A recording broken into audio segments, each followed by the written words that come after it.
उन्हें यह क्यों नहीं दिखता कि राज्यों में बैठे हुए उनके नुमाइंदे लोगों के सरों की छतें उजाड़ रहे हैं। उत्तर प्रदेश हो, असम हो, जम्मू कश्मीर हो, मध्य प्रदेश हो, भाजपा शासित राज्यों के बुलडोजर न सिर्फ लोगों के घरों को उजाड़ रहे हैं बल्कि कुचल रहे हैं लोकतंत्र को, संविधान को, अदालतों के मेयार को। प्रधानमंत्री जी की सैकड़ों बार थपथपाई गई मेज के बीच अंतरिम बजट पेश किया गया और बड़े बड़े दावे किए गए।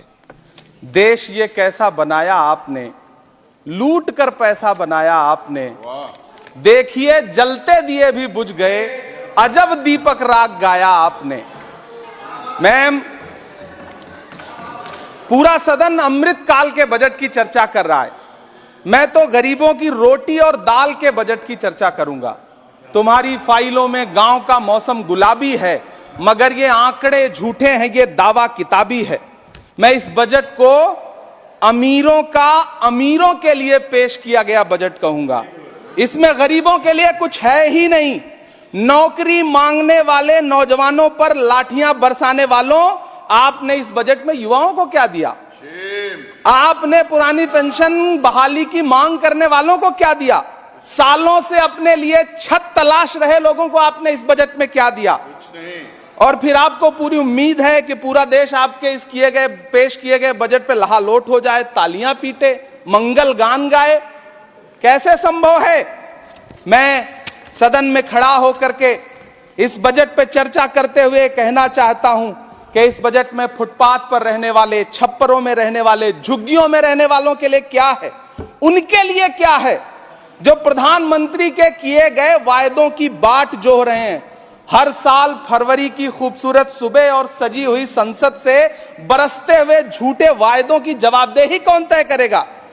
कौन बताएगा कि 2022 में प्रधानमंत्री जी जो सबको पक्का मकान देने वाला वायदा किए थे उसका क्या हुआ?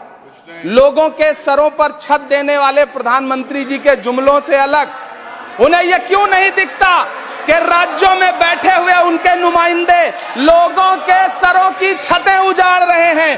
उत्तर प्रदेश हो, असम हो, जम्मू कश्मीर हो, मध्य प्रदेश हो, भाजपा शासित राज्यों के बुलडोजर न सिर्फ लोगों के घरों को उजाड़ रहे हैं बल्कि कुचल रहे हैं लोकतंत्र को, संविधान को, अदालतों के मेयार को। मैम, मैं आंकड़ों की बाजीगरी से अलग हट करके इस बजट पर एक बात कहना चाहता हूं। आंकड़े तो ऐसे हैं इस बजट के, ये कह रहे हैं 4 करोड़, वित्त मंत्री जी 3 करोड़ कहती हैं, प्रधानमंत्री जी 4 करोड़ कहते हैं। पहले तो आप इस झूठ में ही आपस में ही सलट लीजिए कि 4 करोड़ सही है या 3 करोड़ सही है।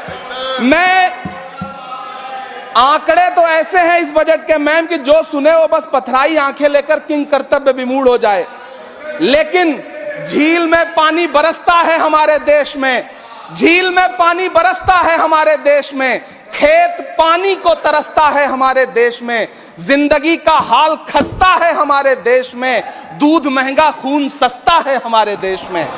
मैम, रोजगार, महंगाई, किसान, मनरेगा, पेट्रोल डीजल के दाम, गैस सिलेंडर के दाम, फसलों की एमएसपी की गारंटी, इन सब जन सरोकार की बातों से इस बजट का कोई लेना देना नहीं।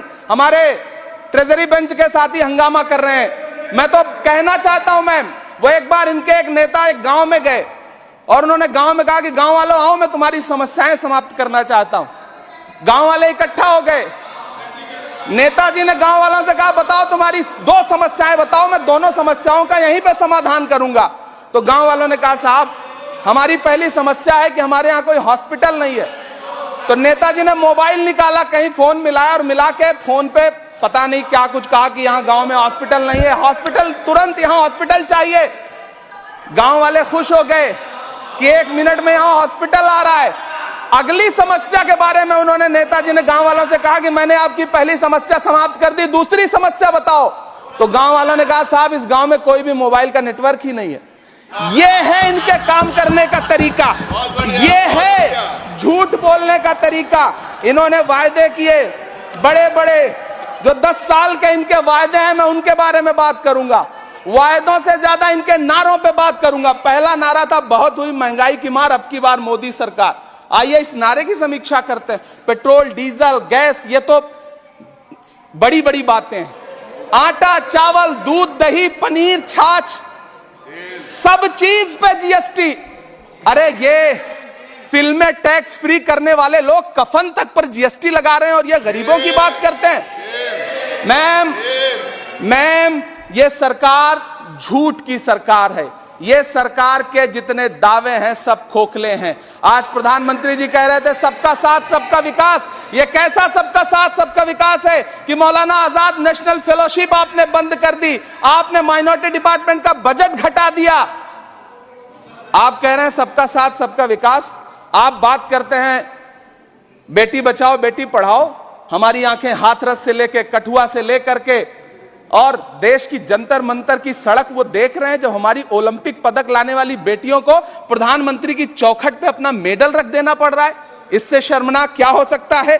मैम कृषि विकास दर जो 2014 में 4.6% थी, इस वर्ष गिरकर 1.8 कैसे हो गई? क्यों हर दिन 31 किसान आत्महत्या करने को मजबूर हैं? ये सरकार उन पर क्यों बात नहीं करती?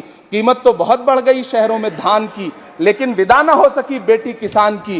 मौका मिला तो लोगों ने कुर्सी के वास्ते तस्वीर ही बिगाड़ दी हिंदुस्तान की, और आज बड़ी बड़ी बातें कर रहे हैं। मैं यहां पर आपसे खड़ा होकर के मैं अंत में इतना कहना चाह रहा हूं कि वित्त मंत्री जी ने बजट में ट्रेनों के डिब्बे को वंदे भारत कोच में बदलने का एक प्रस्ताव रखा अपने भाषण में।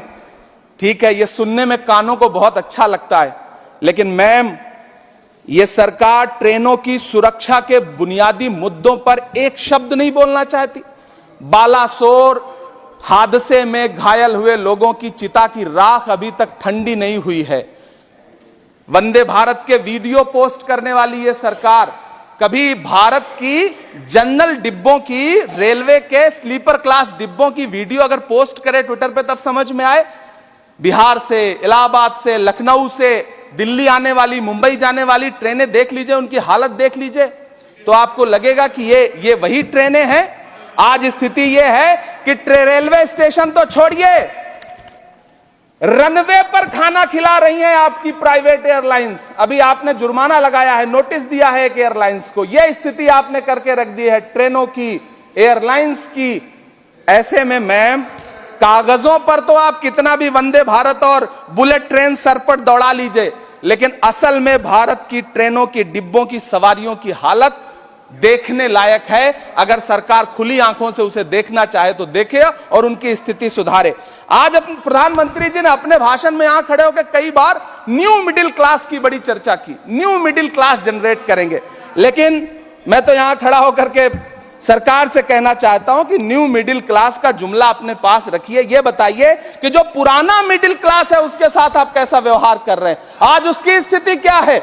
आप अमीरों के कर्जे माफ कर रहे हैं, उद्योगपतियों के कर्जे माफ कर रहे हैं, और यहां स्थिति यह हो गई है कि जो मिडिल क्लास, उसकी जो रोजमर्रा की जरूरत की चीजें हैं उस तक पर आपने जीएसटी लगा रखी है। आप फिल्में टैक्स फ्री करते हैं, लेकिन स्टूडेंट्स के प्रतियोगी परीक्षाओं के फॉर्म की फीस नहीं माफ कर सकते। आपको बाकी जगहों पर टैक्स लेना है, हर जगह टैक्स लेना है। मिडिल क्लास से आपका कोई रिश्ता नहीं। मिडिल क्लास तो आपसे कह रहा है कि मोहब्बत भाईचारे के दीवाने दिन ही लौटा दो, वो सस्ती दाल सब्जी के सुहाने दिन ही लौटा दो। ये अच्छे दिन तो अंबानी अडानी को मुबारक हो, हमें ऐसा करो साहब पुराने दिन ही लौटा दो। वो पुराने दिन जो बहुत अच्छे थे, वो पुराने दिन जहां लोग एक दूसरे से मिलजुल करके रहते थे। मैम इलाहाबाद, दिल्ली, कोटा जैसे शहरों में छोटे छोटे कमरों में अभावों के साथ पढ़ाई कर रहे युवा किताबों के साथ गल चुके हैं। उनके हिस्से अधेड़ अवस्था तो आई है, लेकिन नौकरी और रोजगार नहीं आया।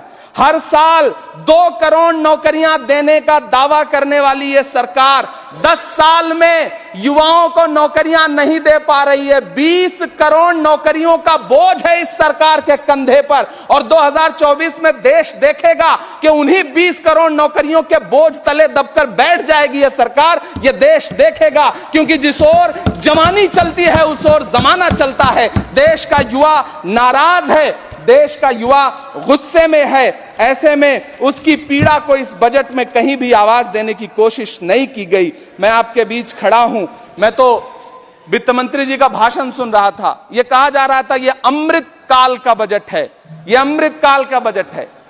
यह कौन सा बजट है यह बाद में तय होगा, लेकिन मैं इतना जानता हूं कि ये इस सरकार का अंतिम बजट है, आखिरी बजट है। इसके बाद न्याय का बजट पेश होगा, जिसकी चर्चा राहुल गांधी जी पूरे देश में कर रहे हैं। न्याय का बजट, 5 न्याय, महिलाओं के लिए, युवाओं के लिए, सामाजिक न्याय की बात जिसकी चर्चा पूरे देश में राहुल गांधी जी कर रहे हैं, वो न्याय का बजट पेश होगा अगली बार। ये इस सरकार का अंतिम बजट है, अंतिम बजट है। अमृतकाल में गरीबों की रोटी और दाल के लिए इस बजट में कोई प्राविधान नहीं है, कोई चर्चा नहीं है। बहुत बहुत धन्यवाद।